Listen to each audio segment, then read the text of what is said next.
If you ask someone what their priorities are, most people will tell you, oh, it's family, it's work, it's this. It's the problem is that most of us don't actually reflect those things. We don't actually do those things. And I've had all kinds of clients over the years. I've had psychologists as clients, I've had military leaders, and one thing I learned is that, we're all just people, and we can't see ourselves necessarily. So things tend to snowball and get out of control. And my job over the years is really help people explore those blind spots, and help get them unstuck so they can actually, reflect more of those things that are important to them. Welcome to another episode of Money You Should Ask, where everyone has something they can teach you. I'm your host, Bob Wheeler. In this episode, we are going to explore why we do what we do when it comes to money. As a CPA for the past 30 years, let me say 25 because that makes me sound younger. I have seen it all when it comes to money and emotions. And if you think I'm talking about my clients, I'm not. I'm talking about myself. My relationship with money has been, and sometimes still is, an emotional roller coaster. Maybe that's something you're also familiar with. Good news. You and I are not the only ones. Our next guest is going to share their money beliefs, money blocks, and life challenges as well.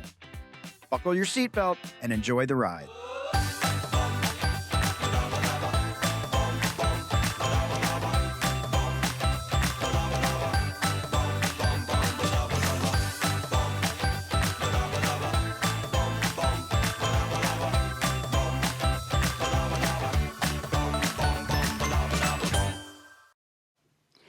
Our next guest is Ryan Lindner. After two sudden unexplained cardiac arrests at a young age, he began to explore different perspectives with clients that come with any profound life-changing event, because if you aren't living, you're dying. He also has a book called The Half-Known Life, where he challenges conventional thinking of success, identity, and personal. Through his experiences, Ryan believes that priorities change when time becomes precious. Ryan has conducted thousands of coaching sessions, has led operations for a major leadership and organizational change company, and manages learning and customer development projects for companies to reshape their experience. Ryan, welcome to the show. Thanks for having me, Bob. Happy to be here. Yes, so I'm curious. I mean, you seem pretty young now, a couple of cardiac arrests early on. That's got to be pretty scary, and I would imagine, as you said, life changing. It absolutely was. It was totally unexpected. No family history. I've been in wellness my entire life, so always ate well. Make sure I got enough sleep, all that. No non-smoker and so forth. And yeah, really unexpected. And I was back at work 5 days later. I was in a position at the time. I had started a new role and had no paid time off. I had no. I had just a temporary insurance policy, and I was back to it 5 days later, connected to all these wires as I was in sessions with clients, and it dramatically changed the dynamic of those sessions. And you talk about that when you know time is precious, priorities change. Can you say a little bit more about that? Yeah, if you ask someone what their priorities are, most people will tell you, oh, it's family, it's work, it's this, it's, you know. But the problem is that most of us don't actually reflect those things. We don't actually do those things. And I've had all kinds of clients over the years. I've had psychologists as clients, I've had military leaders. And one thing I learned is that, we're all just people, and we can't see ourselves necessarily. So things tend to snowball and get out of control. And my job over the years is really help people explore those blind spots, and help get them unstuck so they can actually, reflect more of those things that are important to them. And when you were younger, what was your priority? What did you want to be when you grew up? What did young Ryan project or want to project into the world? Actually, I didn't know growing up. I thought I wanted to maybe go into the military, or when I was real young, maybe a pilot. But outside of these sort of peripheral sort of goals, I didn't have any real sense of direction. I had no idea what I was going to do, even entering and really even leaving college. I thought I knew. I thought I, would go into wellness, and but there was a lot of uncertainty with that. And for a long time, I felt like I was kind of aimless and uh, maybe a late bloomer. I was surrounded by people who knew exactly what they wanted to do and seemed to find success earlier than I did. So, I had some really unhelpful mental chatter about that, feeling like I was maybe behind the ball. Um, and that continued pretty much throughout my entire 20s into my 30s, was really feeling, where do I fit? The stuffy corporate culture did not feel like a fit for me. I had worked in wellness for a number of years, but when I began my career, that was very difficult to financially, it was very difficult to sustain that. And so it was only years later that I fell into coaching and working with organizations, but that was not apparent to me when I was younger. I didn't know that was a career option, Right. and I kind of fell into it. So there was Okay. a lot of fumbling and falling down before I found my footing. So there's hope for people yet if they haven't planned it all out by the time they're eight. There is plenty of hope. And some people do feel like it seems like they have it figured out at 8, but that was not me. Yeah. So not by a long shot. And what was your childhood like in terms of money? Did your parents talk about money? Did you come from a lot of money? Uh, were there any beliefs that your parents, shared about money or didn't share about money? What was that like? It wasn't talked about really at all. We were kind of, just standard, more, middle class. I had wonderful, supportive parents, and they were of the belief, as long as you love what you do, and and then it was a question of, that's all great and all, but I need to make some money and support myself, and what do I love actually? I wasn't even sure about that. Mhm. So, um, but they were great in terms of being supportive of it, but in terms of my knowledge of money, very, very limited, Mhm. very limited.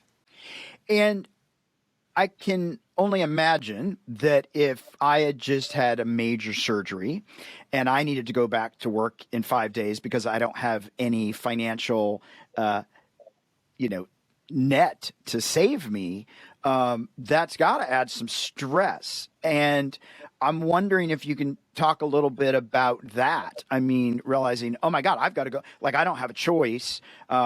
Even if it kills me, like, I got nothing. Like, that's got to be a scary proposition. Yeah, I felt like at the time I had finally found my dream job after years.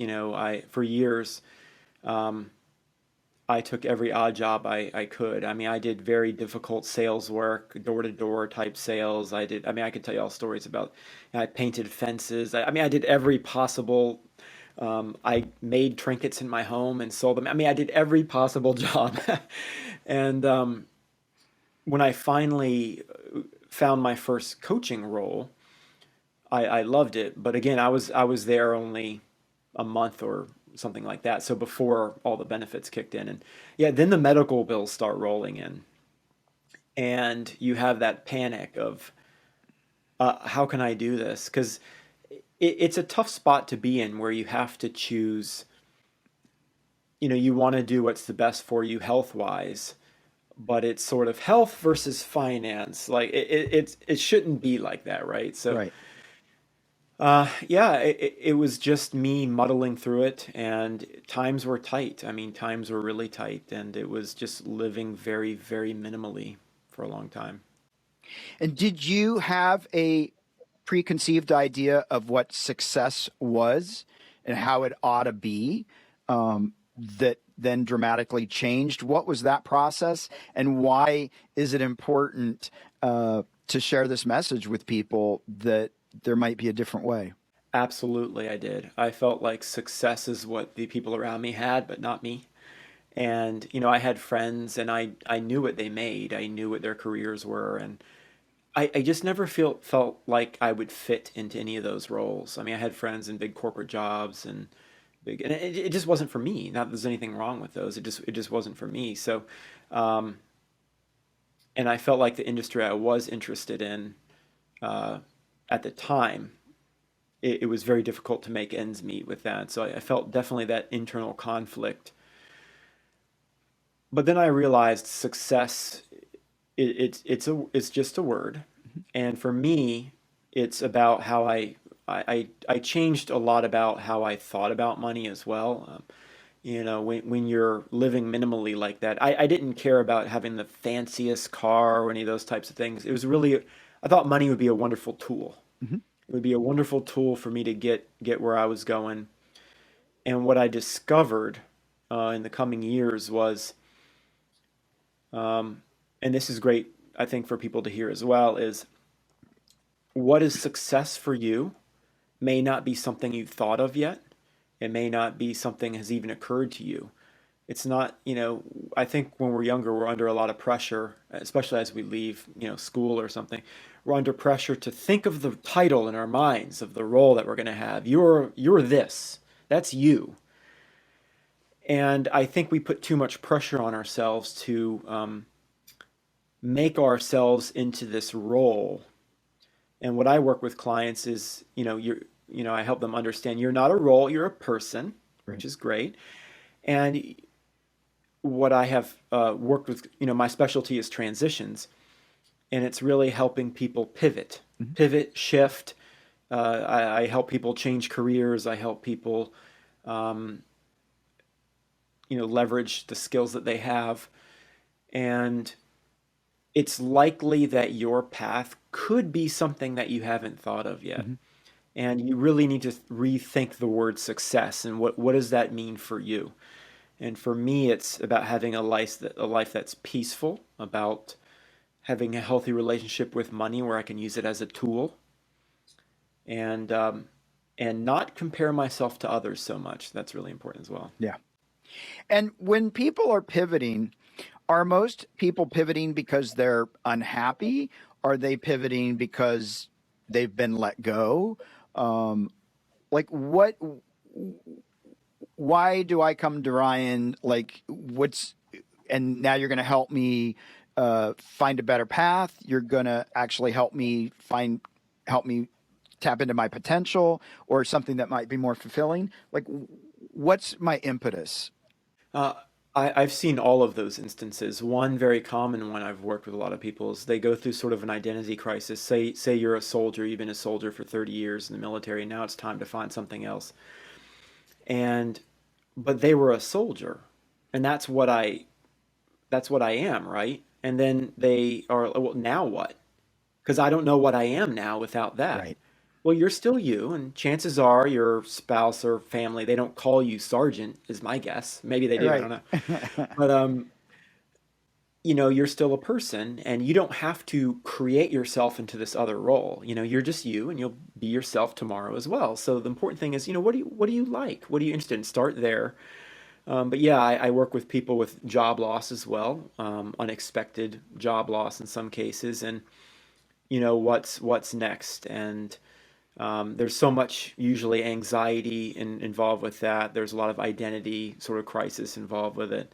But oftentimes, if you get people to open their minds a bit um, and not have any preconceived notions about what this next role Mhm. is. So in other words, don't be dead set on I'm doing this, because again, there might be something that you haven't thought of yet and you want to just be open to it. Mhm. And that's what I help people explore. Yeah.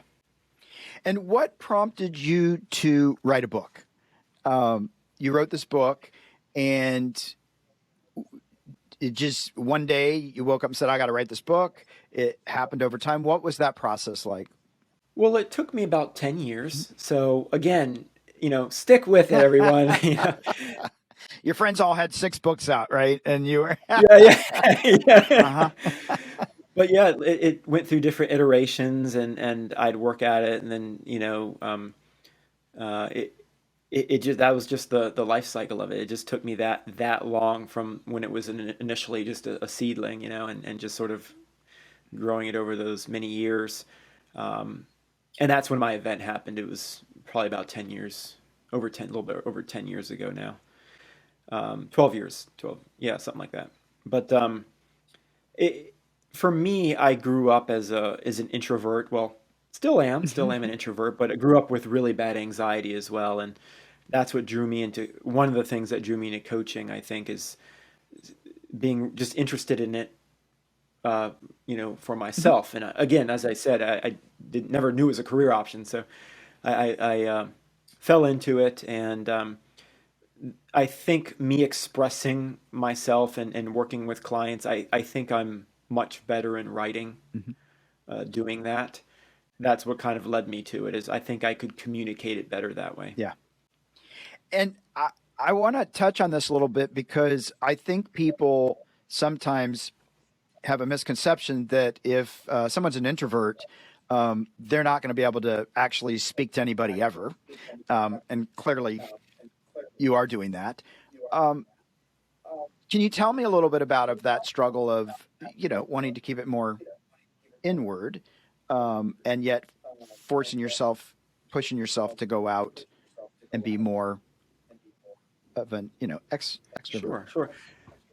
I think working with a lot of the clients that I've worked with, and I felt like from what I could tell, my anxiety was always some of the worst anxiety growing up, and introversion than even any of my clients. And, you know, um, on like the Myers-Briggs scale and all that, I was always sort of on the extreme end of the introversion. And my clients, I think, would be a little bit surprised by that because I wouldn't seem introverted when speaking to them. But um, introversion is really it's different than shyness. I'm not shy. I don't have any issue, talking to strangers or, approaching or anything. Introverts just recharge their batteries a little bit differently. And I think the way that I made the shift, and really overcame a lot of the anxiety, and I've spoken in front of just super large groups and executives and so forth. I think we hear all these tips and self-help about, picture everybody in their underwear or these crazy things people recommend, and there's tons of books on it, of Right. tips. But I think the shift for me was when I stopped thinking about it as something that was something I need to Mhm. fix, as something that was wrong. Because if you look at all the tips, it's yeah, to master it, just do this and do that, and think of this beforehand and have this mantra or whatever.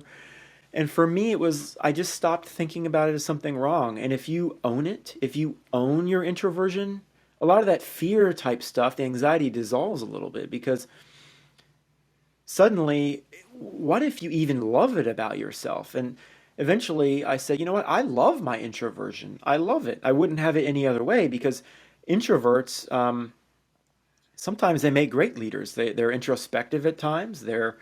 Um, sometimes they're certainly approachable. And I mean, there's just a ton and same with extroverts. There's certainly things about extroverts that are uniquely special about that. So, but again, if you stop thinking about it something that's to be fixed, own it, and maybe even love it about yourself, um, then a lot of that fear just sort of dissolves. And I think part two of that is Right. practice. If you become used to something, and you know, a lot of introverts, people with anxiety, sometimes they live in worst case scenarios. It's like in their mind that mental chatter of, oh God, people are going to judge and this and that. If you just realize that in most situations, the stakes are pretty low. Yeah. Like if you have a bad work meeting, the worst is that it was a bad meeting and someone gets upset about it. But in most cases, the stakes are not, the world's not going to end. And so take a deep breath, you'll be okay, and move forward. Yeah. So, Absolutely. Well, so I want to go back to after the operation, health scare, lots of medical bills. How do we go from that to being in a place, and maybe we're not, I don't know, I'm just going to assume here that we're more at peace with stuff or that things have gotten better. Uh, what was that journey like? And what is that journey like? Well, since that journey, I've had several of my own businesses. I've worked for big organizations, and it's a very different situation, thankfully. But it's easy to look at someone who has found success and think, well, it was just an overnight thing. You just don't know what they went through to get to that point. And so, for me, it took about 3 years really, and I tripled my income, and I was promoted several times, and I also, someone might say, well, he's in the same industry. I shifted industries like 3 or 4 times within that Mm-hmm. period. So it can be done.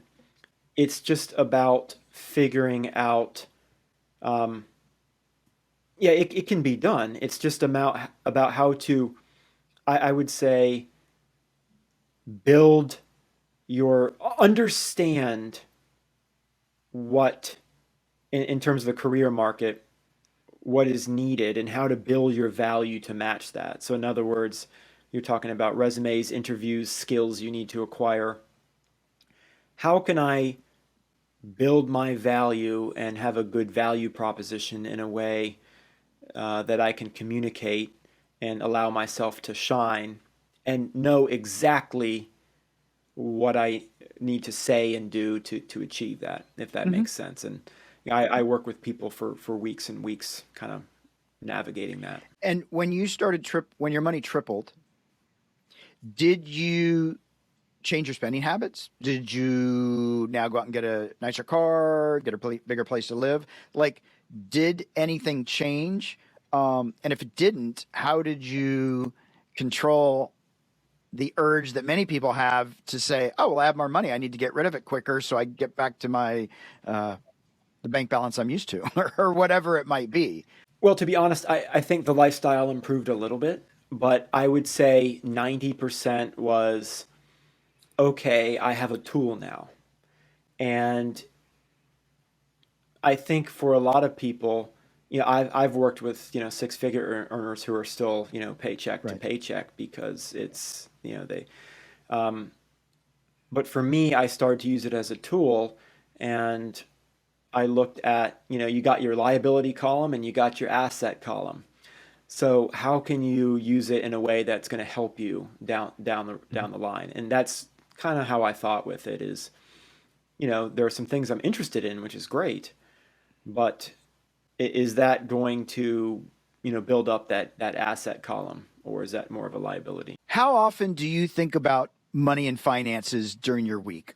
Every day, every single day, multiple times. And what comes up? Is it more of, how's my spending today? Is it more, oh my God, I don't have it. Like, what are those thoughts that come up when you're thinking about money? Are most of them very conscious, intentional? Um, like, I'm curious, because all of us, we have these conversations, whether they're conscious or not. Um, there's, we deal with money all the time. I would say I think of it more like I run it like Mhm. a business. In other words, I think I'm thinking ahead a little, and I'm saying every day, uh, okay, this coming Friday, I need to move this money here, this money there. What do I need this for? What's coming down the road? Um, it's a continuous process. It's not oh, you get your paycheck next Friday and you don't look at it. It's a constant awareness of what's going where. Yeah, I think sometimes people hope that when they figure out some of their money stuff, it's a one and done. Uh, yep, I figured it out. Okay, great. Now I'm on autopilot. No, it's sort of like when you're driving, you have to keep adjusting for the bumps or the detours, and it is something that we have to consciously think about if we want to get where we're going financially. And for me, I tend to think of It's as a relationship. I was trying to figure out how to say it. But yeah, for me, it's my relationship with money. It means I have to be involved. A relationship means there's it's not just over there, this thing, but I actually have to interact with. I need to look at my bank accounts. I need to figure out if I do have to move money. Am I going to make an investment? Am I saving the way I wanted to? Am I spending without checking in that I'm out of control? Things like that. And yeah, it's, the good news, bad news is it's something you have to do for the rest of your life if you want to stay on top of your finances, because there will be hiccups. And I think sometimes people want to know that, like, no, I just solved it and I can move on. It's just like anything else. You got to work it. Absolutely. And I think, when I'm making choices, is this essentials? Is this going to help me now? How is that going to help me? And, I'm not afraid to Mhm. take a risk, but, I think a lot of people sometimes they stick to what's safe and familiar. And I'm not afraid to take a risk, but it's going through those questions. How is this going to help me? Do I feel like this is going to help me grow and improve financially as well? Absolutely. Well, Ryan, we're at the Fast Five. And so we're going to shift it up a little bit. Fast Five brought to you by Cube Money, a cash envelope system made easy. Real time financial awareness without the hassle of tracking expenses and carrying cash. For more information, check out the link on the show notes. So, Ryan, here we go. We're going to go down and dirty. There's a lot of money riding on these All answers. right. So, do you have any financial regrets? No, in that I had to learn certain things to get to the place I Yeah. am now. Who are your heroes? My parents. Is there any one big thing you are hoping to save for right now? I am very interested in real estate, so I'm going in that direction. Yeah. Awesome. Is there anything that you will buy impulsively without even thinking about it? I spend way too much money on overpriced lattes, and it's sometimes I'm ashamed almost, but like 3 times a day. I know that seems a little bit heavy on the lattes there, but Have you ever just thought about buying a really fancy espresso machine? Maybe it would pay for itself. No? I have that, but I can't replicate it. But yeah, it's like I think of it. It's not a huge expense, but it's a Yeah, leak in the boat, and absolutely. Is What would be one word to describe yourself? I would say uh, resilient, Mhm. maybe. And is there anything you wished you had known or learned sooner? That it's okay to just be who I am and be a quiet natured guy, introverted, and not always try to make myself into what I thought other people wanted because it never worked out when I Yeah, did that. So awesome.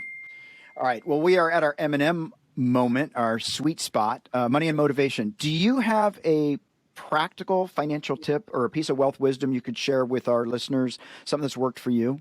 for me, it wasn't all about the traditional advice in terms of, just save or, it's all about the 401k. Right. Not that that's bad, but there are so many different avenues you could go and just open Yeah. your mind to them. It's all about, living your life and using money as a tool. And there are many ways you can do it. So just open your mind and don't have any Yeah. preconceptions about it.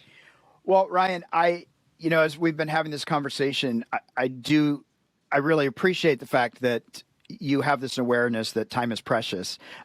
Tomorrow is not promised, and you got a dose of that early on. And most of us think we get to postpone that. But the reality is we don't know. And so if we want to live our fullest life, we need to actually live it with intentionality in the moment instead of just waiting and seeing if it works out. I like really what you were saying, and I think it's so hard for many of us to just actually be good with who we are. We don't need a fix. Okay, I'm slightly awkward. Oh, I'm slightly this. I could have been taller. This is what I am. This is how I'm going to show up, and then just show up the best you can with what you got, and don't. There's no need to apologize for it. And the more we can accept who we are, I'm not going to be the loudest voice in the room, or I'm not going to be the person doing this or that. there's nothing wrong with that. There's a place for each of us. And the fact that you had this awareness that, oh, my friends were doing all these things.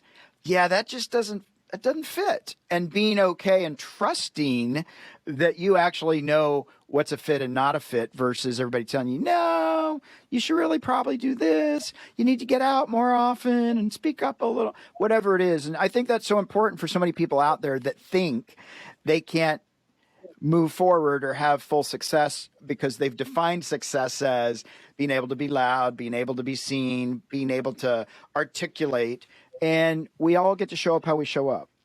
And so I just appreciate that you're reaffirming in the way I interpret it is that we get to just actually be who we are and not apologize for it. Of course. I mean, yeah, you don't know how your story plays out, and you don't know how their story plays out. I mean, I've seen, maybe that successful person earlier in your life, maybe they hit some bumps at a time where you were successful. I mean, you just don't know. But, it's like that saying, comparison's the thief of joy. And I feel like, just stop worrying about that. Again, you don't know how your story plays out. So. Absolutely. Well, Ryan, where can people find you on social media? Where can they find you online? Where can they find your book? Sure. You can go to my website. It's rslindner.com, rslindner.com. And my social media links are on there as well. Or you can go to my book site, halfknownlifebook.com. That's halfknownlifebook.com. And it's all about how we see ourselves. Awesome. Well, Ryan, I appreciate you not being an introvert today and coming out or being an introvert and still sharing your story. So thank you so much. It's been a pleasure. My pleasure. Thanks for having me.